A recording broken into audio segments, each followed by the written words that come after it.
selamat pagi. Saya mau share satu minggu yang lalu sekitar tanggal berapa ya? Sekitar akhir September itu kita mengadakan meditasi Sumarah. Sudah lama saya absen meditasi Sumarah bareng-bareng secara Zoom, tapi saya berusaha untuk meditasi sendiri. Dan di situ seperti biasa hati kecil saya setelah melakukan meditasi Sumarah itu ingin berbagi cerita, ingin berbagi testimoni. Dan akhirnya saya bilang bahwa saya sudah beberapa kali, 5 atau 6 kali, hampir 5 ya. 5 ya, tepatnya jadinya 5 ya. 5 ke 6.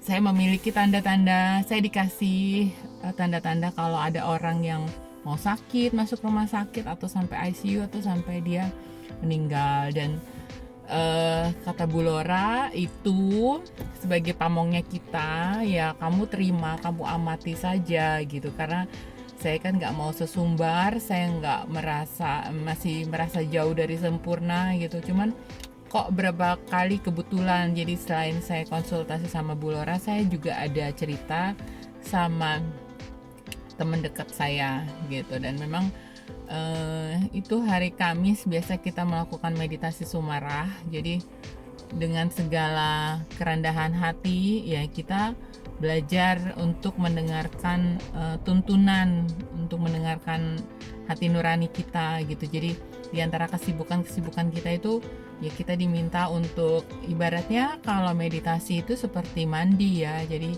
sebisa mungkin idealnya pagi dan malam hari gitu. Jadi sebelum menutup aktivitas sama sebelum melakukan aktivitas gitu. Nah terus saya juga cerita bahwa saya kadang ini kebetulan nggak, setelah meditasi bareng-bareng sekitar 1 jam terus kan kita sharing. Nah saya tadinya nggak pengen sharing, tapi saya bilang di hati kecil saya, ayolah ngomong gitu. Dan karena kalau saya nanti ngomong kan jadi sedikit lega juga, terus jadi menjawab pertanyaan-pertanyaan. Namanya kita ibaratnya murid, walaupun Bolara bilang bahwa dia bukan guru karena kita semua sama-sama belajar gitu. Jadi semakin banyak menggali informasi, sebenarnya memang kita semua belajar. Jadi kita tuh share apa yang dialami, apa yang dirasakan, siapa tahu itu juga dirasakan sama temen-temen gitu.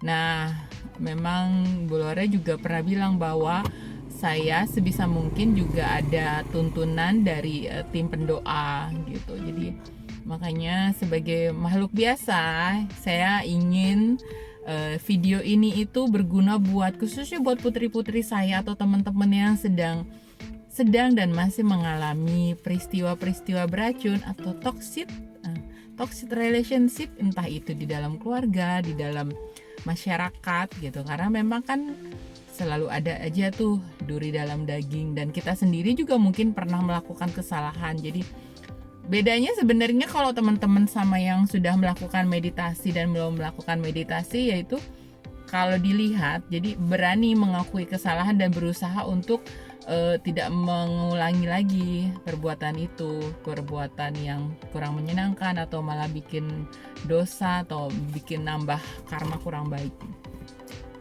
Dan saya bilang, Bu, sebenarnya kalau habis meditasi itu memang hati kecil saya itu memang hampir selalu beriringan, selalu bilang, yaudah kamu ngomong gitu. Dan ini juga sebagai salah satu sarana saya untuk belajar berbicara gitu. Karena memang saya pernah merasa ibaratnya nggak percaya diri gitu. Nggak percaya diri karena satu dan lain peristiwa, dan akhirnya gimana caranya saya untuk memupuk kepercayaan diri saya, yaitu dengan membuat video-video ini.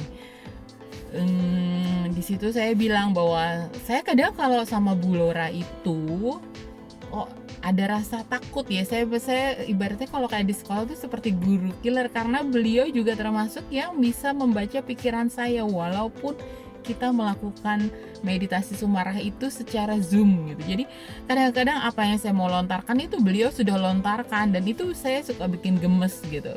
Dan komentar beliau bahwa ya itu berarti kamu mengakui ada perubahan di dalam diri kamu, ibaratnya kamu sendiri mau menggali potensi-potensi gitu. Kenapa mesti takut? Nggak tahu, itu yang ada di pikiran saya tuh, saya melihat Bu Lora itu seperti guru tapi buat saya agak-agak sedikit takut gitu. Jadi kadang-kadang ya seru tapi memang ya saya bilang apa adanya yang saat itu, karena ini juga saya lagi ada PR dari beliau gitu, karena katanya saya cenderung kalau pas lagi ngomong sering menggunakan kata harus, dan itu saya nggak mau membela diri, dan itu membuat saya oh ya mungkin gitu, karena saya anak pertama, saya dituntut berusaha lebih baik, menjadi contoh adik-adik, walaupun pas saya puji Tuhan mempunyai adik-adik yang luar biasa, dan itu seperti terbawa gitu,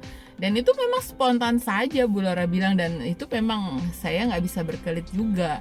Nah jadi dengan adanya meditasi Sumarah itu, saya belajar menggali potensi diri saya.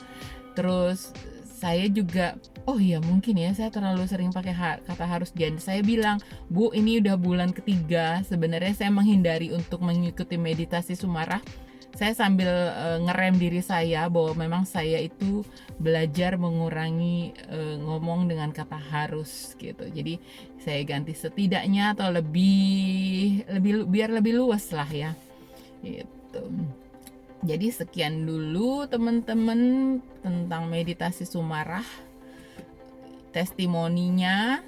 Semoga teman-teman yang sedang belajar meditasi itu bisa tetap tekun mau lakukan meditasi cinta kasih, meta, atau meditasi jenis yang lain. Itu intinya kita belajar sama-sama rajin melakukan, dan kita tuh lebih grounding gitu, jadi lebih eling untuk melakukan bahwa kita ini makhluk hidup yang bersyukur kita dikasih kesempatan menjadi manusia, dan kita itu jangan sampai menyesal di kemudian hari.